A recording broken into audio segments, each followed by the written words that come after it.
نحمده ونصلي على رسوله الكريم اما بعد. معزز سامعین کرام، اللہ تبارک و تعالی کا لاکھ احسان و کرم ہے کہ اس نے ہمیں اور آپ کو ایمان کی دولت سے سرفراز فرمایا ہے. یہ اللہ تبارک و تعالی کی عظیم دولت ہے. میں آپ حضرات کے سامنے ایک اہم مسئلے کے ساتھ حاضر ہوا ہوں.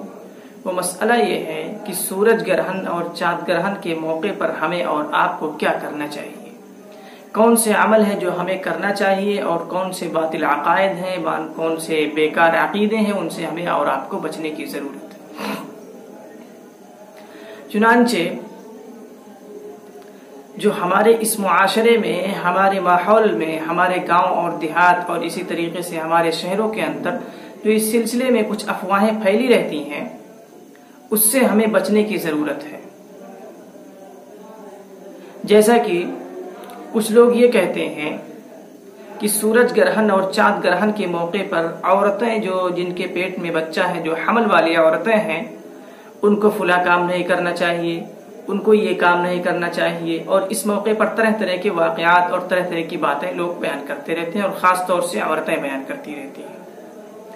تو میں آپ حضرات کو سامنے حدیث کے حوالے سے کچھ باتیں رکھنے کی کوشش کرتا ہوں کہ نبی پاک صلی اللہ علیہ وسلم کے زمانے میں اس طرح کے، اور نبی پاک صلی اللہ علیہ وسلم کے بعثت سے پہلے بھی اس طرح کے واہیات اور اس طرح کے باطل چیزیں لوگوں کے ذہن میں بیٹھی ہوئی تھی. چنانچہ جب حضرت ابراہیم رضی اللہ تعالی عنہ، جو آپ صلی اللہ علیہ وسلم کے بیٹے ہیں، وہ جب پیدا ہوئے، پھر کچھ دنوں کے بعد ان کا انتقال ہو گیا، تو اس انتقال کے بعد سورج گرہن ہوا. سورج گرہن جب ہوا تو لوگوں نے یہ سوچا کہ ایسا ہے، یہ ان کے دلوں کے اندر، ان کے ذہن کے اندر یہ بات بیٹھی ہوئی تھی کہ کوئی بڑا آدمی جب پیدا ہوتا ہے یا کوئی بڑے آدمی کی وفات ہوتی ہے، انتقال ہوتا ہے، تو اس موقع پر سورج گرہن یا چاند گرہن ہوا کرتا ہے. یہ ان کے ذہن کے اندر باتیں بیٹھی ہوئی تھی.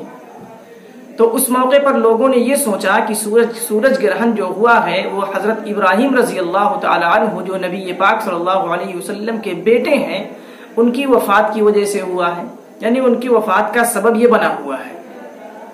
اس طرح لوگوں نے سوچا. لیکن اس موقع پر نبی پاک صلی اللہ علیہ وسلم جیسے ہی سورج گرہن ہوا تو اٹھ کھڑے ہوئے، جیسے کہ قیامت آ گئی. ایک عجیب ماحول پیدا ہو گیا. نبی پاک صلی اللہ علیہ وسلم اٹھ کر کے فوراً مسجد کے اندر پہنچتے ہیں، وہاں 2 رکعت نفل نماز پڑھتے ہیں سورج گرہن کی، اور سورج گرہن کی نماز پڑھنے کے بعد اس کے اندر رکوع اور سجود، اسی طریقے سے قرات لمبی کرتے ہیں. سلام پھیرنے کے بعد صحابہ کرام کی طرف مخاطب ہوتے ہیں. اس موقع پر نبی پاک صلی اللہ علیہ وسلم نے جو بات ارشاد فرمائی تھی وہ اصل ہمیں اور آپ کو سننے کی ہے، اس پر عمل کرنے کی ضرورت ہے.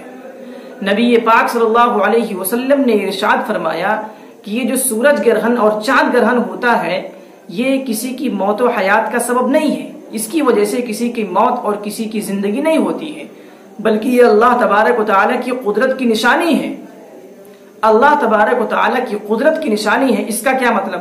اس کا مطلب یہ ہے کہ جو اللہ تبارک و تعالی ان سورج اور چاند کو روشنی دینے پر قادر ہے، وہ اس بات پر بھی قادر ہے کہ اللہ تبارک و تعالی، وہ اللہ اس بات پر بھی قادر ہے کہ ان سے روشنی چھین لے. اس کی ایک جھلک اور اس کی ایک نشانی ہے. یہ اللہ تبارک و تعالی اس موقع پر اس طرح کرتے ہیں، قدرت کی نشانی ظاہر فرماتے ہیں. اس لیے ہمیں اور آپ کو جو عمل کرنے کے ہیں وہ نبی پاک صلی اللہ علیہ وسلم اور صحابہ کرام سے جو ثابت ہیں وہی ہمیں کرنے کی ضرورت ہے. اور باطل عقائد جو ہیں، یہ نظریات، اس کو ہمارے ذہن سے نکال دینا چاہیے. چنانچہ جو ہم لوگ یہ سمجھتے ہیں، خاص طور سے عورتیں یہ سمجھتی ہیں کہ اس موقع پر، سورج گرہن کے موقع پر حاملہ عورتیں جو ہوتی ہیں ان کو نقصان پہنچتا ہے، اسی طریقے سے ان کو فلاں کام نہیں کرنا چاہیے، کھانا نہیں بنانا چاہیے، اور اس طرح کی واہیات اور غلط رسمیں جو ہیں اس کو بند کرنے کی ضرورت ہے. اس کو ذہن سے نکال دیجیے اور صاف طور پر یہ بس اسی پر عمل کیجیے جو نبی پاک صلی اللہ علیہ وسلم کی تعلیمات ہیں، نبی پاک صلی اللہ علیہ وسلم کی جو طریقے ہیں، صحابہ کرام کے جو طریقے ہیں، اس پر عمل کی ضرورت ہے. ہمیں اور آپ کو اس پر عمل کرنا چاہیے. چنانچہ نماز خسوف جو طریقہ ہے، نماز خسوف یعنی چاند گرہن کا جو طریقہ ہے، اس میں جو کیا جائے گا اس میں یہ ہے کہ اللہ تبارک و تعالیٰ کی بڑائی بیان کی جائے، اسی طریقے سے جا کر کے 2 رکعت نفل نماز پڑھی جائے، لیکن اس کے اندر خسوف یعنی چاند گرہن کی نماز میں جماعت سے نماز ہمیں نہیں پڑھنا ہے، بلکہ تنہا پڑھنا ہے۔ اس کے اندر جماعت سے نماز ثابت نہیں ہے، اس لیے تنہا ہمیں اور آپ کو پڑھنا چاہیے۔ 2 رکعت نفل پڑھ لے اور جس طریقے سے عام نفل نماز پڑھی جاتی ہے اسی طریقے پر بالکل پڑھنا ہے، اس کے اندر کوئی تبدیلی کرنے کی ضرورت نہیں ہے، بالکل اسی طریقے پر پڑھنا ہے۔ اور اللہ تبارک و تعالیٰ کا شکریہ ادا کریں، اللہ تبارک و تعالیٰ کی بڑائی بیان کریں اس موقع پر۔